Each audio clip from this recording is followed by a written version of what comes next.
치아 건강 관련 어렵거나 애매한 질문들 백 교수가 답변해 드립니다.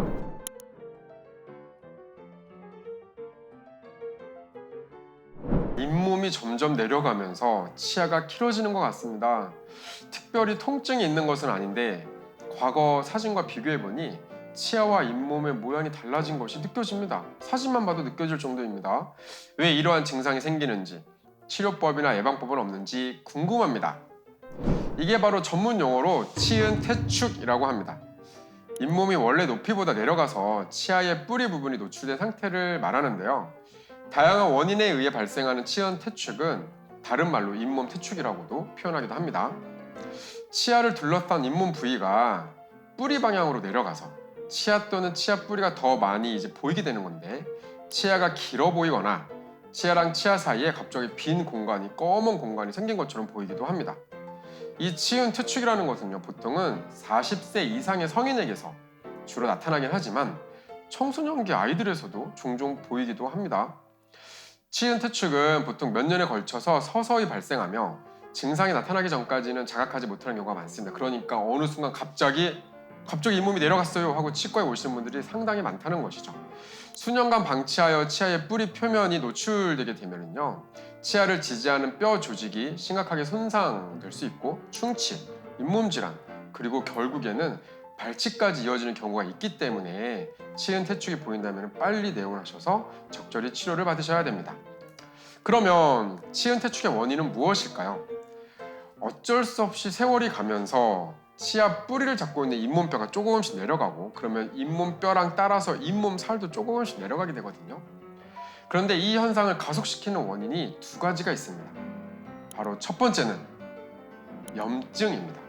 우리가 치은염 혹은 치주염 이런 표현들 많이 쓰지요. 이게 바로 치은의 염증, 치주의 염증 이런 걸 의미하는데요. 치아와 잇몸 사이에 세균이 자리 잡잖아요. 그러면 일단 염증이 시작됩니다.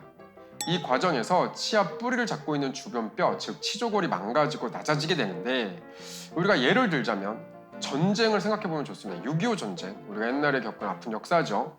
전쟁이 시작되면요, 적군과 아군, 군인들만 죽는 게 아닙니다. 그쵸? 우리가 미사일도 쏘고 폭탄도 터뜨리고 이렇게 하기 때문에 건물도 무너지고 땅도 파이고 그렇죠. 세균과 우리 몸의 싸움인 염증에서도요, 똑같은 일이 벌어집니다.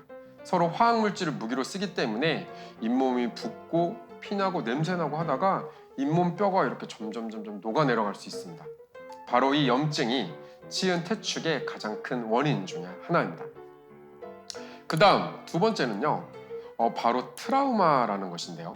즉 치아에 무리한 힘이 가해지는 겁니다. 아까 치은 퇴축이 보통 40대 때 보이지만 청소년기 아이들한테도 보일 수도 있다고 그랬잖아요. 잘못된 입술질 또는 이 꽉물기 습관, 이를 부정교합으로 인해서 치아와 주변 잇몸이 감당할 수 있는 힘 이상의 힘을 받기 시작하잖아요. 그러면 치아 주변의 잇몸뼈가 조금씩 내려가면서 잇몸도 따라 내려갈 수 있습니다.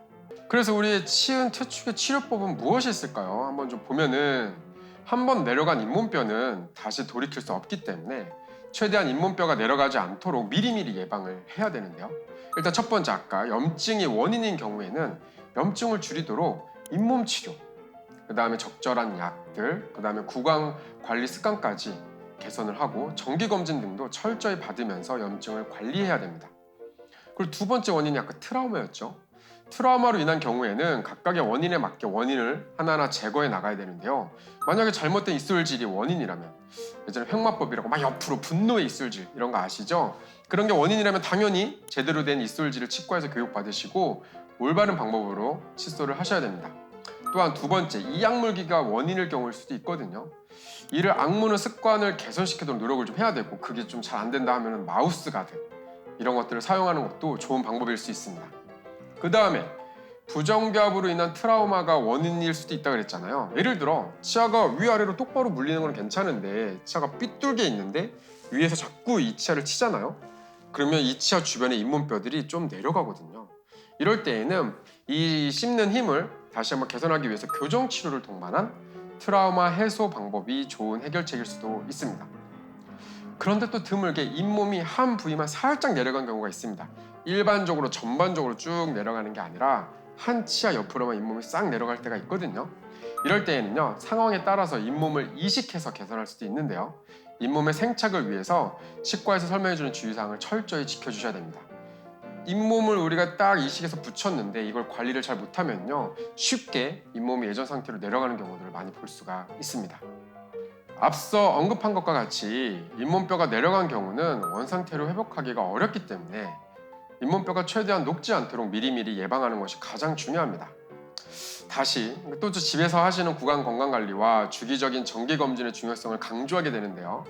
영구치열기, 영구치가 다 나왔을 때는 6개월에 한 번, 혼합치열기, 즉 아기치아가 남아있을 때에는 3개월에 한 번, 이 주기를 지키셔서 구강검진을 받으신다면요, 큰 문제가 생기기 전에 대부분 다 해결할 수 있습니다.